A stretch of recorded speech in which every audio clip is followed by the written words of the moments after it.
देहा फाहामथाय बिथिङाव क'क्राझारनि रायजो राजाफोरनि थाखाय गोजोनथाव खौरां। सानाय सुनाय बेरामजों भुगिनो गोनां जानाय सुबुंफ्रा बे खेबाव गोजान जायगायाव थांना फाहामथाय लाहैनांगौनि गोनांथि गैला।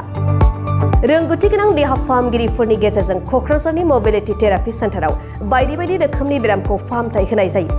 क'क्राझार शहरनि डन बस्को स्कुलनि साखाथि बाथारमारियाव थानाय मोबिलिटि थेरापि सेन्टाराव रोंगौथि गोनां देहा फाहामगिरिफ्रा जायखिजाया रोखोमनि सानाय सुनाय जेरै मोदोम सानाय, सिनस्रि सानाय, हान्थु सानाय, गोदोना सानाय, प्रेसार स्ट्रक जानाय, पेरालाइसिस आरो बायदि बेरामजों भुगिनो गोनां जानायखौ फाहामथायनि गेजेरजों गोग्गो आरो मोजां देहायाव लाबोयो। लोगोसे जायफोर उन्दै गथ'फोरा जोनोमनिफ्राय थाबायनो हायै, जिरायनो हायै, हारसिं गसंनो हायै गथ'फोरखौबो मोबिलिटि थेरापि सेन्टाराव फाहामथाय होयो।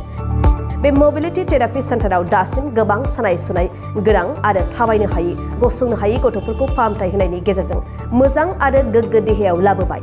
बेनिखायनो जायफोर सानाय सुनाय बेराम आरो जायफोर गथ'फोरा जोनोमनिफ्राय थाबायनो हायै, गसंनो हायै, जिरायनो हायै जानायजों भुगिना दं, बिथांमोना क'क्राझार शहरनि मोबिलिटि थेरापि सेन्टाराव फाहामथाय लानो हागोन। आरो नोंथाङा मोबिलिटि थेरापि सेन्टाराव फाहामथाय होनायनि बागै बांसिनै मिन्थिनोब्ला 7002268564 मबाइल नम्बराव फोनांजाब खालामनो हागोन।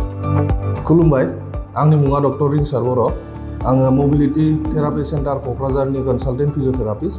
आं दिनैनि भिडिअ'आव बुंनो सानदोंदि जोंनि बे थेरापि सेन्टाराव मा रोखोमनि ट्रिटमेन्ट मोननाय जायो आरो मा रोखोमनि सिस्टेमै जोङो ट्रिटमेन्ट होयो बेफोरनि बादै।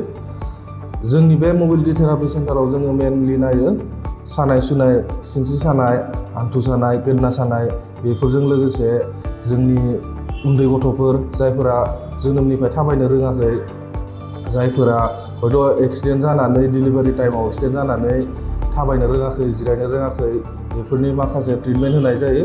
बेजों लोगोसे जों प्रेसार स्ट्रक जानाय, जायनाखि प्रेसार जानानै पेरालाइसिस जानानै दं, बिसोरखौबो जोङो ट्रिटमेन्ट होनाय जायो। बेफोरखौ जोङो थाबायनो सिखायनाय जायो। बेनिफ्राय जों सानाय सुनायफोरखौ नायखायो।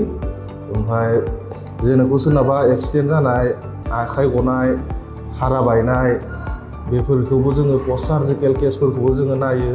बेजों लोगोसे जोङो जायनाखि सिनस्रि बायनाय बेफोरखौबो जोङो नायो।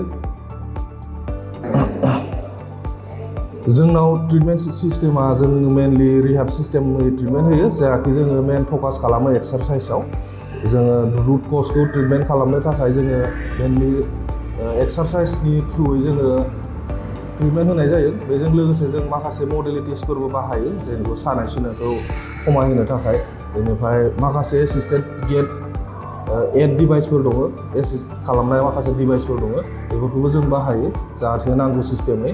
मेनलि जोङो exercise through with help of modalities जोङो ट्रिटमेन्ट होनाय जायो उइदाउट मेडिसिन।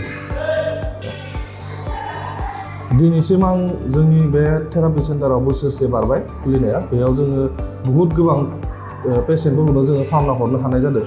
लोगोसे सानाय सुनाय पेसेन्टफोरखौ जों बुहुत फाहामनो हादों, गथ' उन्दैफोरखौबो जोङो बुहुत फाहामनो हादों। जों दा लकेसना मा?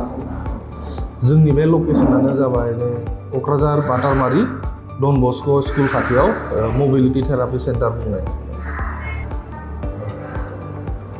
जायफोराखि पेरालाइसिस जानानै दं, जायफोराखि बेंगुरा जानानै दं, बिसोर जोंनाव फैनानै ट्रिटमेन्ट लानो हागोन आरो।